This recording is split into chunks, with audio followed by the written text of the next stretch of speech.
Welcome back to the Crochet Crowd. This is my friends at yarnspirations.com. I'm your host, Mikey. Today we have the Reindeer Crochet Basket, Part 1. We're going to be forming the main basket today. Now, in this basket, it says that there's twisted single crochet. Now, I looked up what that was, and I did not enjoy what that was. And it turns out that what a twisted single crochet is and what they're describing here is not the same thing. So I will be doing it, showing here. It's basically, essentially, an amigurumi single crochet that's going to be tighter. So we're going to be doing that when we get there. So all is not lost. If you don't like that way, you can just do a regular single crochet as well. So we're going to begin to start. You're going to be using 2 strands of yarn. I'll just be using gray on camera because you can see it with my background. And you can see the color breakdowns right here in the pattern. Just see the video description if you want the free pattern to download, or see the pinned comments. You'll need 2 sizes of crochet hooks today, a 6.5 millimeter size K and a 4 millimeter size G. I will be using a 6 millimeter size J for the bigger hook for myself because that's what is in my hand. So grab 2 strands at the same time and we're gonna be playing, and I'm gonna get yourself all the way so that you can be able to do this basket on your own as well. Let's begin. Let's create a slip knot. Pretend the 2 yarn is 1 yarn and just treat it as if it's 1 in your hand. So I have 2 different balls coming off the other side of the camera here. We're going to chain 2, 1 and 2, and then proceed to round number 1. Round number 1, we're going to go second chain from the hook, which is the beginning, and you are going to apply 8 single crochets into that chain. So we'll count these out together. So we have 1, 2, and 3. Put the straggler so it's wrapping and getting caught underneath the stitches. 4, 5, 6, 7, and 8. Once you're done with that, throw the straggler to the back of it and just put it to the first one. If you're not sure, count it back the tops. So we have 1, 2, 3, 4, 5, 6, 7, and 8. Even though I'm experienced with almost 40 years of crochet, I still count back. I still count back every time. Excuse me, I had a cup of tea before I filmed today. So I'm just going to slip stitch to the beginning, and we're going to start. If you went over top of the straggler like I did, just use your scissors, get rid of that out of your way so it's not in your face any longer. And let's begin the next round. Round number 2 and beyond, I'm going to give you the set of instruction. You'll put the video on, pause, and then do it, and then continue along with me. So to start round number 2, you're going to chain 1, and in the same one that you did the join with the slip stitch, you were going to apply 2 single crochet into that same stitch. So 1 and 2. So each one of the stitches all the way around is going to have 2 single crochets in it. Please do that. And if you need the stitch counts, it's on the pattern. Just see the video description as I mentioned, or the pinned comments. 2 single crochet in each. Coming around on number 2, slip stitch to the beginning. If you're confident in your abilities, you don't need to count every time you're finishing a round, but that's up to you. Let's begin round number 3. Round number 3, chain 1, and in the same one that you have the join with the slip stitch, you're going to apply 2 single crochets into that one. And then the next one will have just 1 single crochet. So here's your repeat all the way around. So the next one has 2 into the same one, 1 and 2, and the next one has just 1. Please do that same repeat. I'm going to show you another tip in the next round. And coming up around on number 3, slip stitch it to the beginning. Let's go to number 4, and I'm going to show you something that will help you to reduce your counting. If you really don't want to count and you know how to identify the stitches, you really don't need to.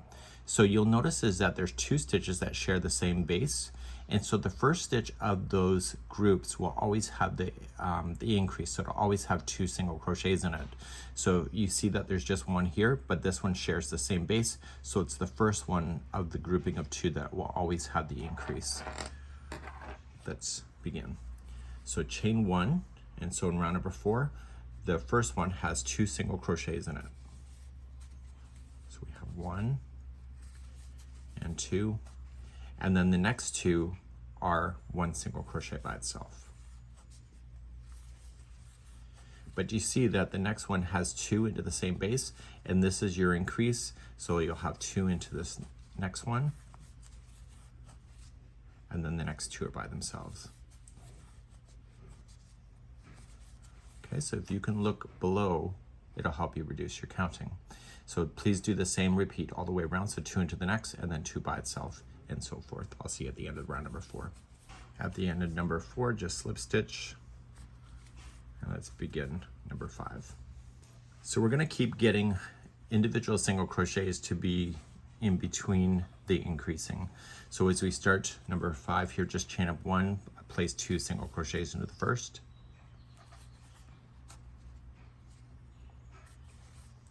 and then the next 3 in a row are each 1 single crochet. So 1, 2, and 3. And if you can identify it and see that this is sharing the same base, the first one is always going to have that 2 into it. So 2 into that one, and then the next 3 by itself. Please do this around for round number 5. Finishing up round 5, slip stitch to the beginning, and let's move on to round number 6. Round number 6, chain up 1, apply 2 single crochets into the first,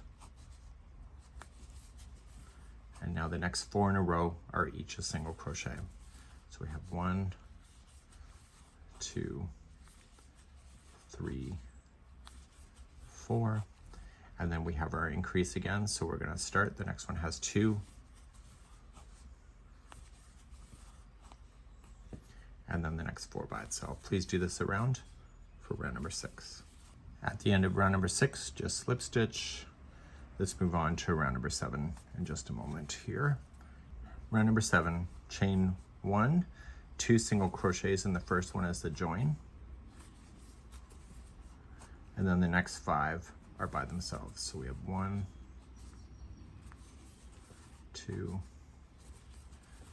3, 4, and 5, and then we start again. So 2 into the next, and then 5 by itself, and so on. Please do this around for round number 7.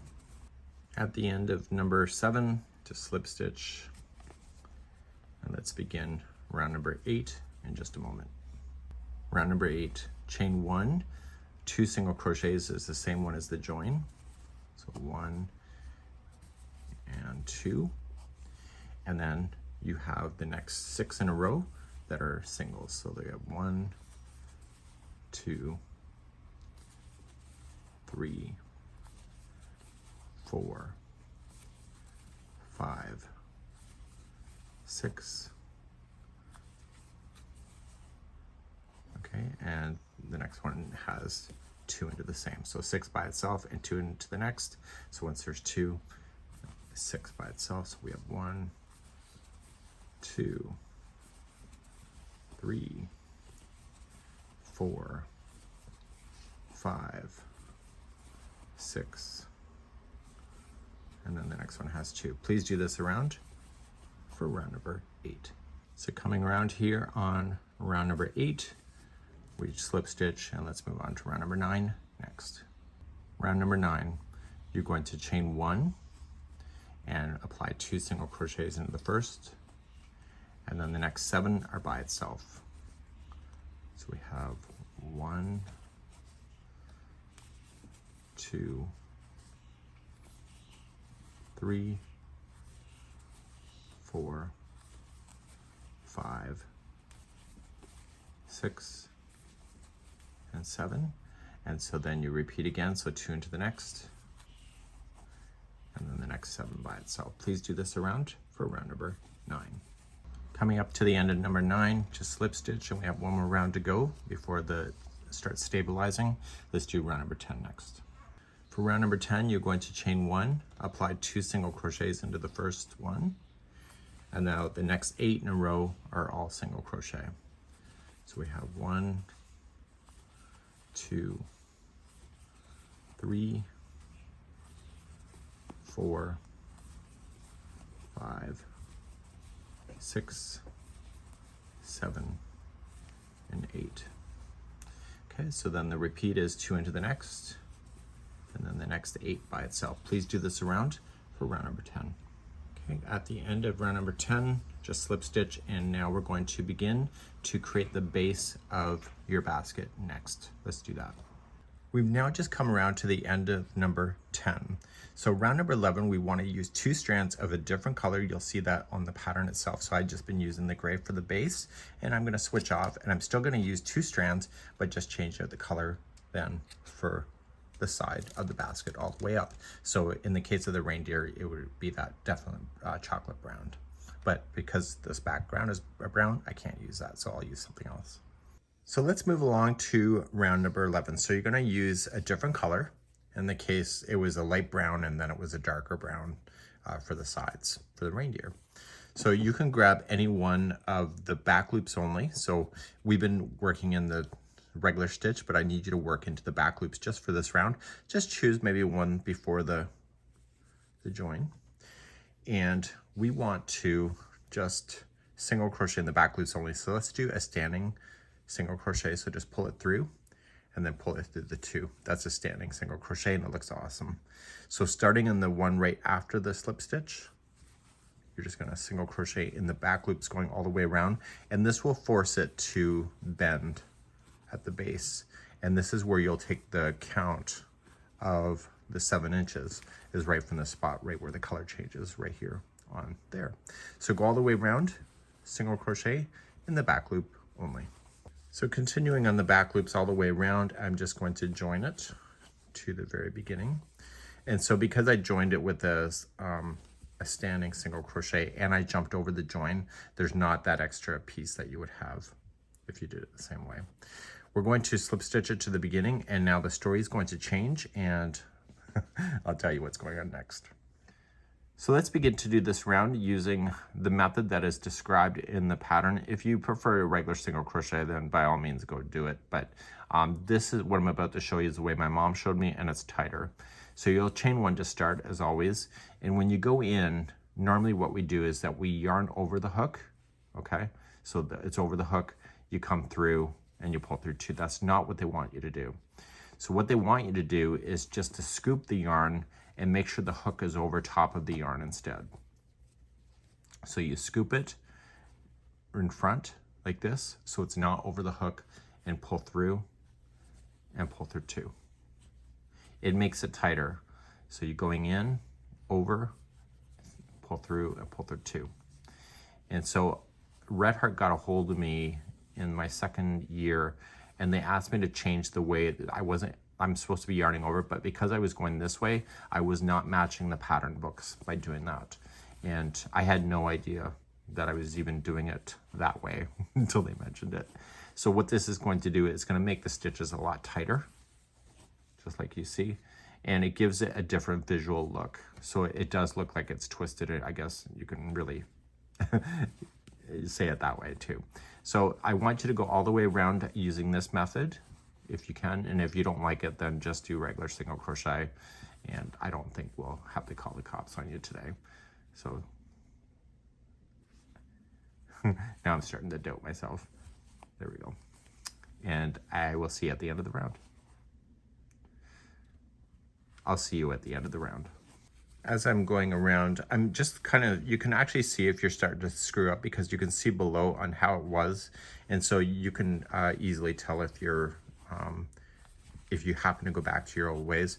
I'm hoping this project is not going to beat out of me the way that I was forced to change, because the way that I was forced to change is actually within the standards of crochet versus this method. However, this is used in amigurumi to make the stitches a lot tighter, just in case you ever wanted to know that. So anyway, I'll be right back. So I'm coming all the way back around. This is part of the first one, and I'm just going to slip stitch to the first single crochet. So I found myself trying to catch myself not to do it traditionally the way that I'm doing. So all you're just going to do for 7 inches, from here up until 7 inches, is just the same thing. So chain 1 and just do this single crochet technique. And it actually kind of does look neat. So I kind of almost regret that I got the other way beaten out of me. When I say beaten, I don't mean like literally, I just had to change my ways. But anyway, it does look tighter, and so it's a benefit for this kind of project. So I see why they used it. So I'll be back once they're 7 inches done. Once we get to our 7 inches tall that we have, we're going to do your final round, and it's going to be a reverse single crochet. So if you prefer not to do it, just do a single crochet round and there's no cops, I guess. So you're just going to just pull through, so chain 1, and then you're going to go to the stitch before this. Going in, yarning over, pulling it through, and then pull through 2. Okay, so just pull through. Now, going in reverse single crochet, if you've not done it before, it can be a little challenging, but you do get used to it. And you just keep going backwards like this, and it creates a beautiful little lip that you'll have within your basket. So go all the way around, and when I join you on the next videos, I'm gonna have the brown version done. Brown is hard to film on a dark background like so, and so I'll see you at the end of this round where we'll finish up together with you. So when you get all the way around, just come to the one that you started with, and you're gonna pull through. So you're not gonna slip stitch it to the beginning because then it will be very obvious. So just trim your yarn, and we're gonna deal with those individually on its own. So just kind of pull it through. So just grab one at a time. If you wanna grab both, you can. So let me know in the comments if you're doing 1 or 2. So I like just going one at a time because that's what it is. So I'm gonna go and I'm gonna drag it over to here to pull that in line. Okay, so just tug on it a little bit. I'll deal with this other strand, and then I'm just going to go back in the opposite direction. Don't go to the good side of the work, just stay in the back of this basket. Okay, so we're just weaving it back and forth a total of 3 times. And then take the other strand, unless you did both at the same time. I find when I do both in something like this, I snag one of the strands and then it just makes me create bad words. So I'm just gonna go in, going back in the opposite direction. So I don't wanna see this needle on the good side of the work, so you don't drag it through, so you don't ever see it. And don't be afraid to split the plies of the yarn that you're using as well, because it's near impossible to get out. Well, pretty close to it. So once you've got both of them woven in, you're good to go, and then the basket's ready, like that. Okay, so just use your fingers, kind of pull on it, make it look good, and this is your finished basket.